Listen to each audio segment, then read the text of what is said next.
everybody, Leah B. Jackson here with my pro gamer pal Greg Fields, also known as Idra. Hey Leah. Hey. Today we're going to show you the best way to play as a Witch Doctor in Heroes of the Storm. All ready, Greg? Yep, ready. All right. Okay, here we are in try mode with Witch Doctor. Why don't you tell us about this character and its abilities? Witch Doctor is a really unique hero in that he is a spellcaster, but he's much more damage-oriented than utility-oriented. Usually you get like a Tassadar or a Tyrande or something. They have a lot of spells, and those spells help out their team in terms of utility, CC, vision, and whatnot. But almost everything he has is damage. He has a bit of lockdown in his zombie wall, but he puts out a ton of damage and really, really needs to be respected for that. Also a very good pushing hero. His passive, Voodoo Ritual, is every time he does an attack or uses an ability, it applies a bit of poison damage on top of the base damage. But also, if a poisoned enemy dies, he regains 1% health and 1% mana, which is great sustain for him. And there you can see the little bit of additional poison damage being done on every auto attack. So if they die while they're under the effect of that, then you get the credit for that, and you get the additional regen. So that's a very powerful sustain tool. Now, as for your spells, your Q is Court Spiders. That launches a little bomb of spiders at an area, does impact damage, and then the little spiders run around chasing things, doing damage. They do not have an AI. They attack whatever's close to them. They don't have very big range. You can upgrade them, but usually it's not worth it. They're mostly just a little bit of extra damage.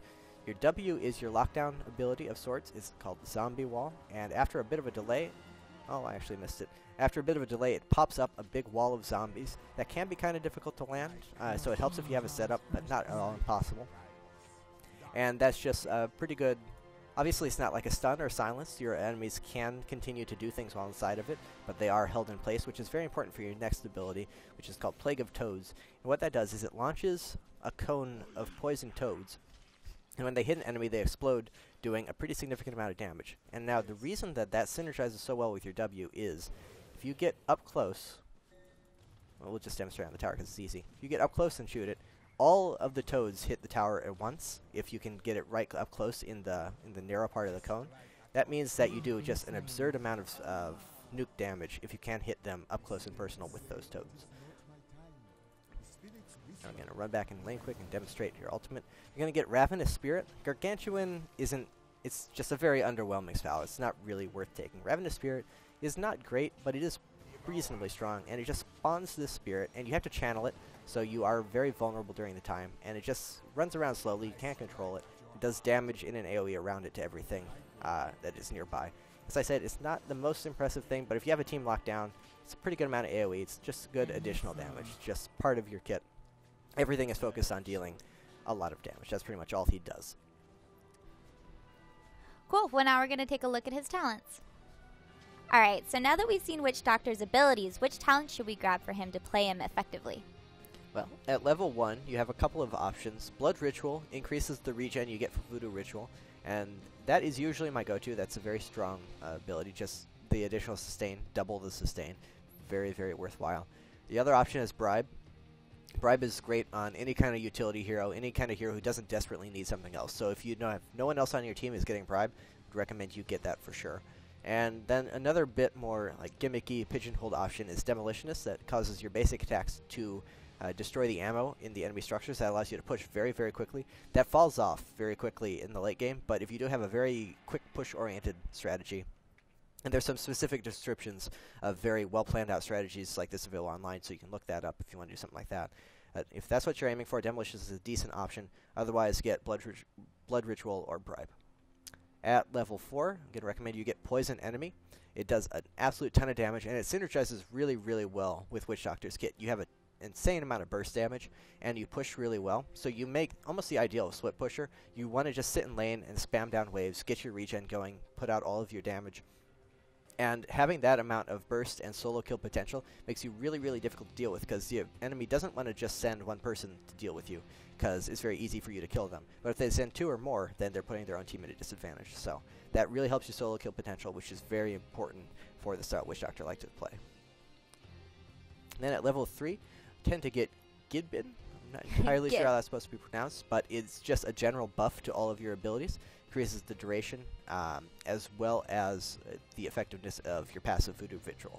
So, given that he uses all of his spells quite a bit, it's just a general increase, a general buff to them. A very good, useful, all-around trait. Then, for the ultimate, as I said, Ravenous Spirit.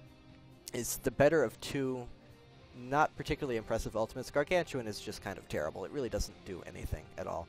So you should definitely get Ravenous Spirit. Just keep in mind you are channeling during the use of it, so you have to make sure you're in a very protected position and that you're not very vulnerable while you're using it, otherwise it's pretty easy to shut you down. But at the next talent we have a couple of things that deal with that. I recommend getting one of the two defensive talents at this level. Ice Block, I believe, is the ideal. And what you do is you activate that to gain invulnerability for 3 seconds. So if anyone looks at you wrong, you just cast that, activate that, and then you are completely invulnerable for 3 seconds. And by the time you come out of that, you can actually interact with the fight. Most of their cooldowns should be blown, a lot of the damage should be focused elsewhere, and then you're free to just spam your abilities and do what you do. Sprint is a little bit better if you're completely focused on split pushing. Split pushing is a bit iffy in the game, in my opinion. It's very much so focused on 5-man versus 5-man. The maps are pretty small. It's very hard for you to actually get away with split pushing. However, if you are going to focus that, if that is how you want to play, you almost have to get sprint, because otherwise you have no escapes, and that's the only way you're possibly going to get out if you're pushing really deep and the enemy comes for you. And then the other two abilities, or the other two talents at this level, are just buffs to your W and E, just a little bit of extra damage or utility out of those. Not really all that needed. You can play around with them if you want, but really I would recommend Ice Block. It synergizes much better, and you're very squishy. You need something defensive, otherwise you're just going to be focused down and die. At level 16, I really like Rewind. His spells are very spammable. They do a lot of stuff, and you have a good mana pool to support them, so it feels useful to be able to cast them all lots of times. Also, the buffs to his Q and E at this level, they aren't the strongest unless you've taken previous spells to, or previous talents to kind of set these up, so they're not all that great. You can get them if you want. As I said, play around with them, see what you particularly like. But overall, I feel like Rewind is going to give you more than focusing on any one of the spells. And then at level 20, you can get Bolt if you need a little bit extra survivability. If you're going for that split push, and Sprint isn't just isn't enough mobility for you to get away. Otherwise, go ahead and get Annihilating Spirit that increases the range of the Spirit by 50% and increases its movement speed. This allows you to cast it from a much safer position, as you can obviously do it from farther away, and you have a lot more room to work with. That means you don't have to be up in the fight channeling a spell, just pretty much begging the enemy team to come mess with you. So for the Witch Doctor, it seems like at first you want to start going all damage, but towards the later tiers, you want to have a little bit of your points spent on some defense. Yeah, otherwise you're just going to end up getting focused down and die immediately.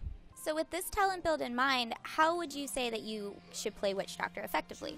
Early on, he's actually a great solo laner, freeing up your team to roam around a lot and look for kills elsewhere.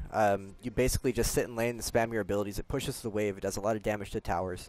And once you get level 4, you have definite kill potential. If you catch somebody in your zombie wall, you just run up, do the point-blank toads, cast your spiders for good measure, and you put the poison on them. You're going to kill pretty much anyone who's at all squishy early on.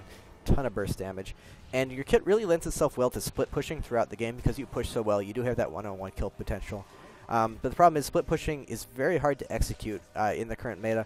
That's something that I think we should continue to try and play around with, try and make it work, particularly on bigger maps where it's harder for you to get caught out while doing the pushing. But generally speaking, the safer thing is once the initial towers go down, you go join your team.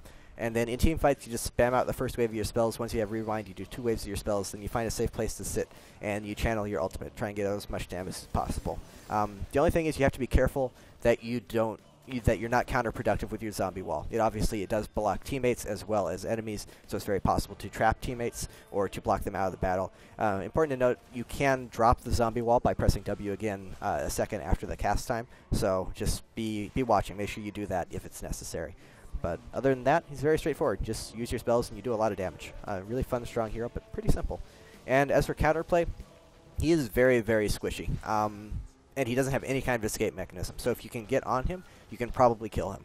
Respect his one-on-one kill potential early on, though. If you're alone, you might not really want to engage him. But if you have any kind of backup, go for it.